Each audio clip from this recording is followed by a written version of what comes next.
Have you ever paused, really paused, and asked yourself, what will carry me through the next 20, 30, or even 40 years of my life? Because here's a truth few people say out loud. Growing older isn't just about candles on a cake. It's about watching the scaffolding of your life slowly shift, sometimes disappear. Your children have their own worlds now. Your parents may be gone, and the friends you once leaned on might feel like distant memories. It's sobering, and it's real. But here's the part most forget to say. You are not powerless. Because while the people around you may come and go, there are 5 unshakable pillars you can build for yourself. 5 foundations that, when strengthened intentionally, will carry you through the storms of aging with grace, clarity, and inner peace. This isn't a list of empty motivation. It's a lifeline, a blueprint, a gentle wake-up call before it's too late. If this kind of honest, soul-deep reflection is something you value, I invite you to subscribe now, because what you're about to hear might just change the way you live the rest of your life. Number 1, health, your fortress. Let me tell you a quiet truth that many realize too late. Health is not the absence of disease. It's the presence of vitality. It's the strength to lift your own groceries, the balance to step into the shower without fear, the clarity to read your favorite book without squinting, the breath to laugh, deep, unrestrained, without coughing halfway through. After 60, these small abilities become true luxuries, not because they're extravagant, but because they're earned. And they are built not by luck, but by consistent, deliberate care. I once met a woman named Louise. She was 73 and lived alone in a small cottage surrounded by roses she planted herself. Every morning she took a walk, rain or shine. It wasn't far, just around the block, but she did it without fail. Her neighbors used to tease, "Louise, are you training for a marathon?" She'd just smile and say, "No, I'm training to live on my own terms." And that's exactly what she was doing. Because mobility is not just movement, it's freedom. When you can move, you can choose. You can go. You can say yes to life, but when you stop moving, the walls start closing in. First your knees hurt, then you avoid stairs, and then you skip the walk to the mailbox. And slowly, life becomes smaller, quieter, less yours. That's why exercise, gentle, intentional movement, is your lifeline. You don't need machines or gyms. You need commitment, a 15-minute stretch each morning, a walk after dinner, light resistance training twice a week, even dancing to music while you fold laundry, it counts. Every time you move your body, you are voting for your independence. Nutrition is the second pillar within this fortress. After 60, your body becomes less forgiving. The foods that once gave you quick pleasure now take their toll in fatigue, bloating, brain fog, or inflammation. But food is not the enemy. Food is your daily medicine, or your slow poison. Every bite you take is either healing you or harming you.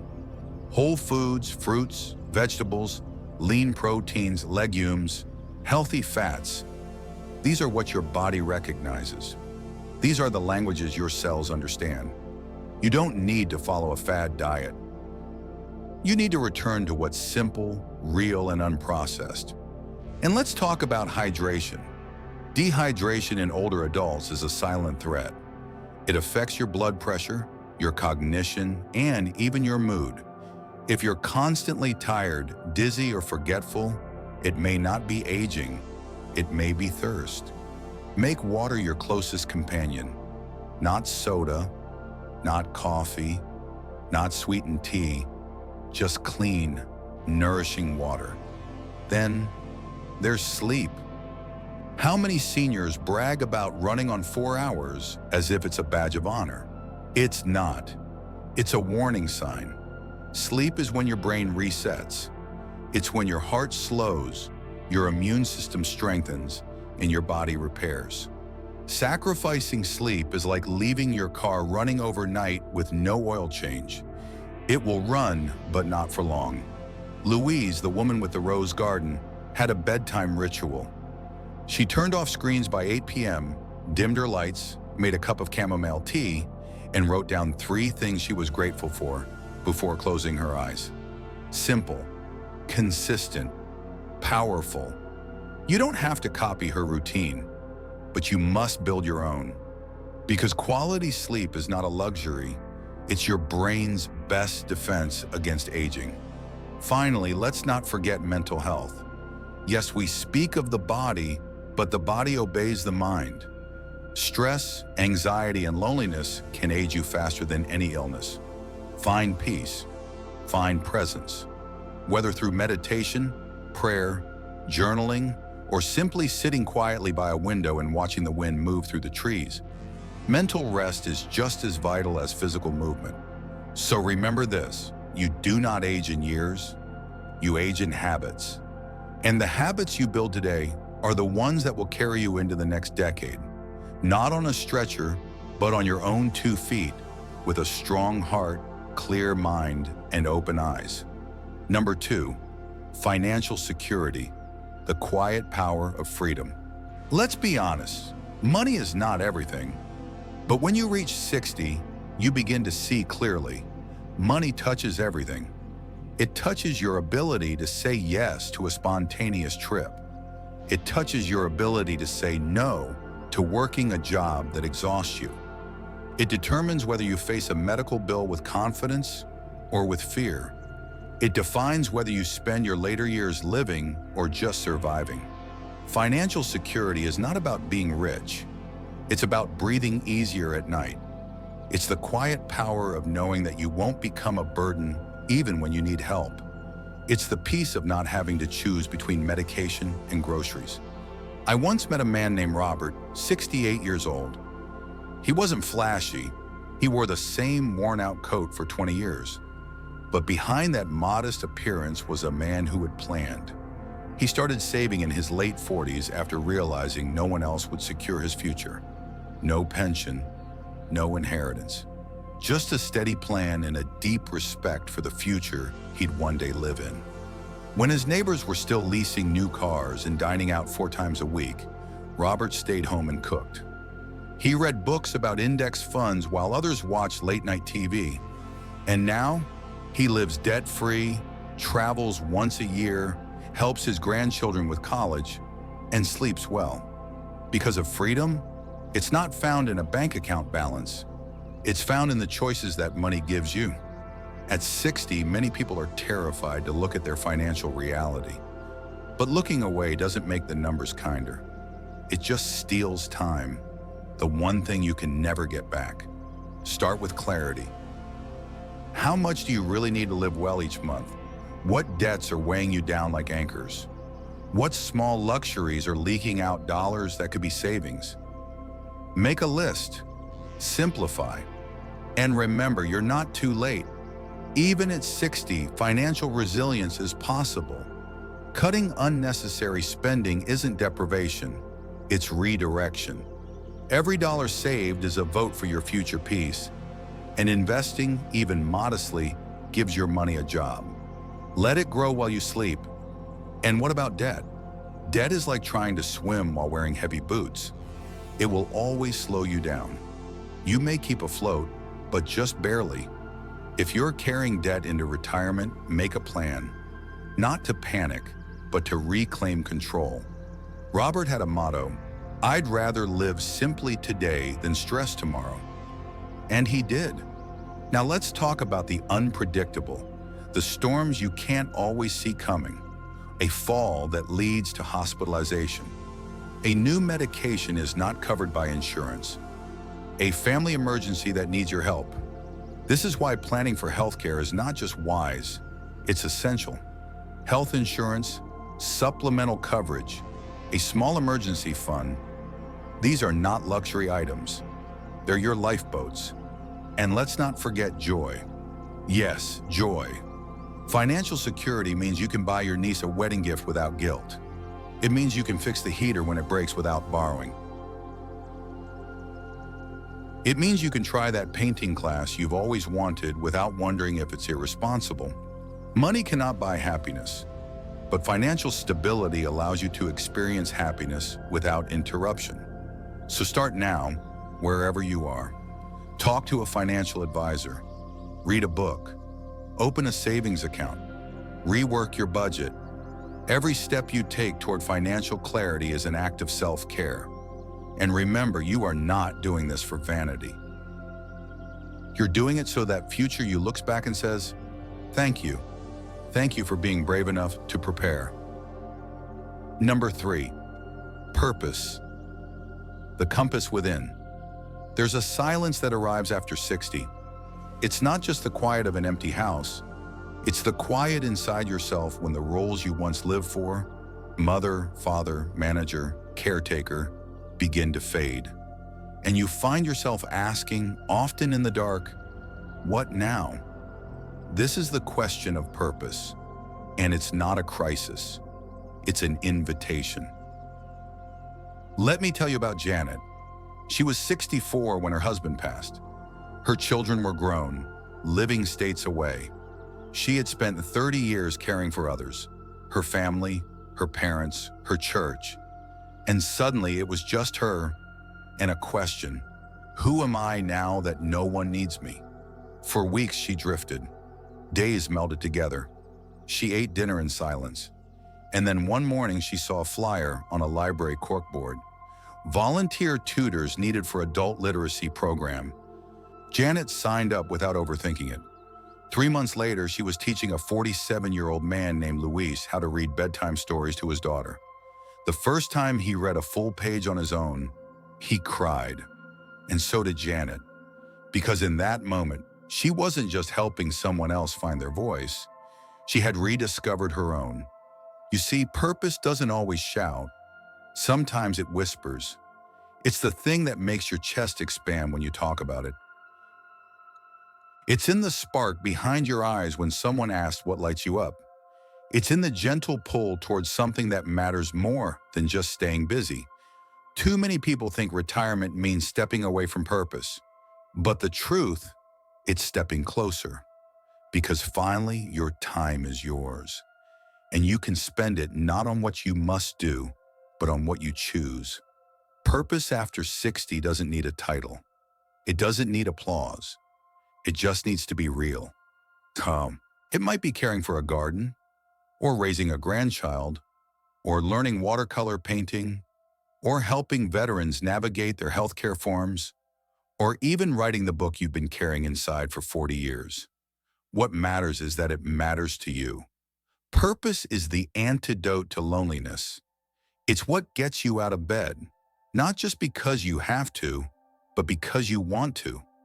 It gives your day shape, your mind direction, your heart's meaning, and scientifically, it's powerful too. Studies show that older adults with a strong sense of purpose have a lower risk of Alzheimer's, depression, and even heart disease. It literally strengthens your immune system. And more than that, it reminds you that you are still needed. Because you are.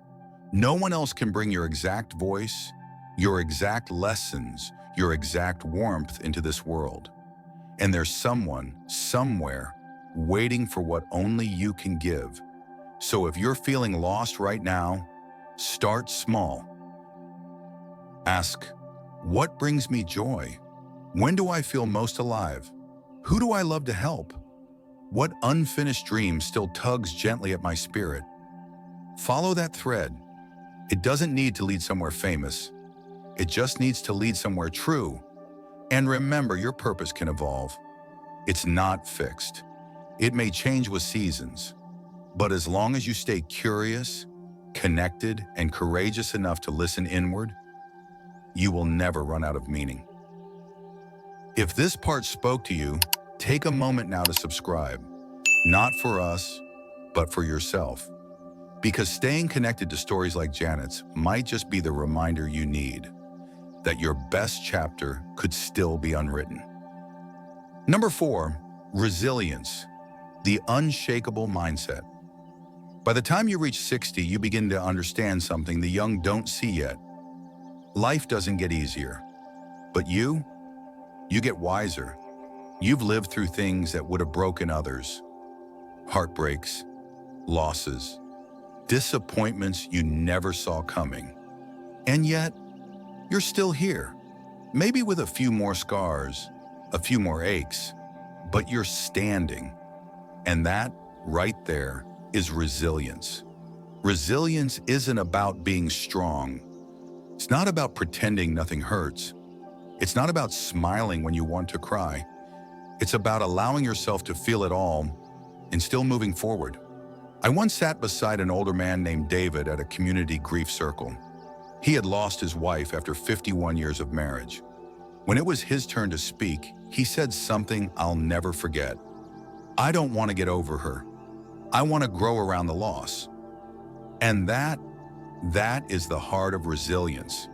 Not erasing pain, but learning how to live with it and love with it still. After 60, life begins to ask harder questions. Who am I without the job that defined me? What do I do now that I'm no longer the caretaker, the provider, the pillar? How do I face losing people who've been with me for decades?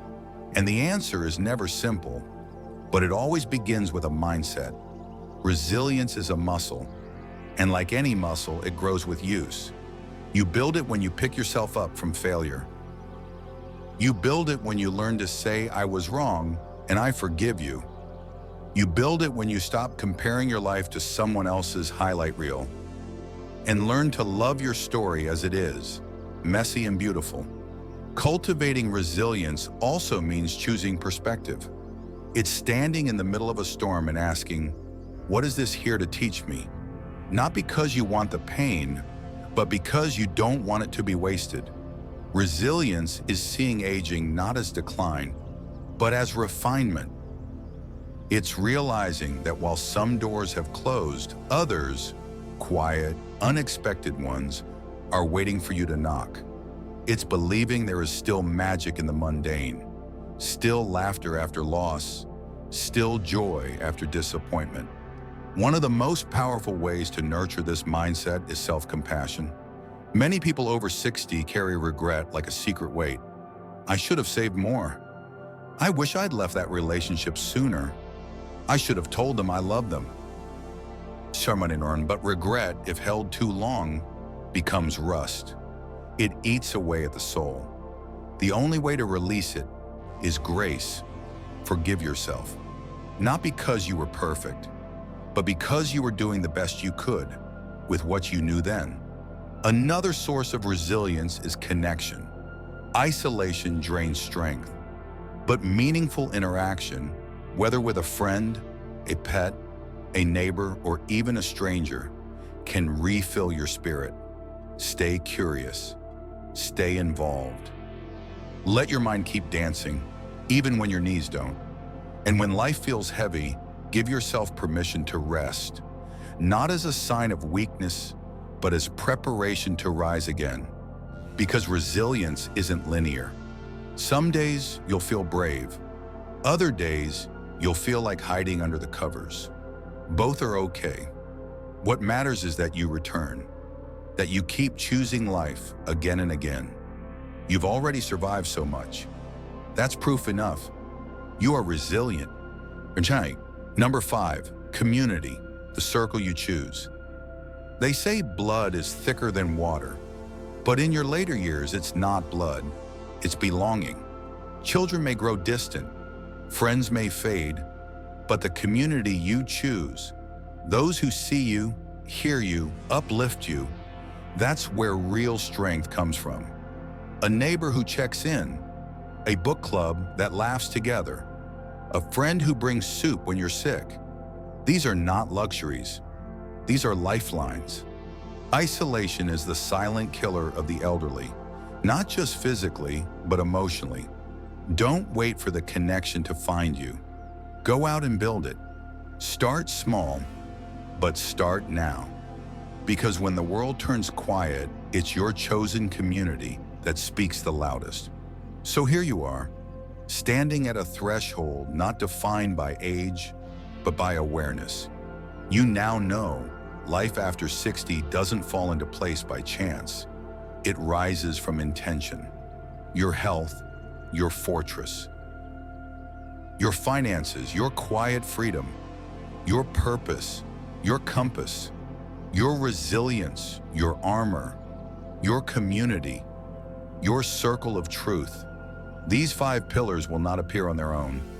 They won't be handed down. They won't be guaranteed by family, luck, or timing. They are crafted deliberately, quietly by you. And yes, that might feel daunting, but it's also the most empowering truth there is, because you're not waiting for someone else to save you.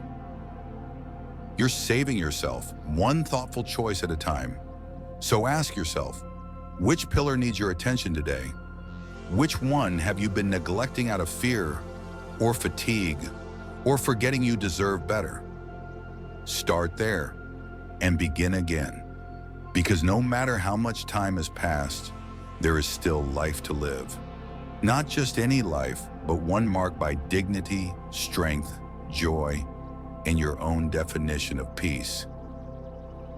If this message stayed with you, if it stirred something deep inside, I invite you to subscribe now. Not for the algorithm, not for the numbers, but for yourself. For the quiet promise that you'll keep showing up, and that we'll keep showing up for you too.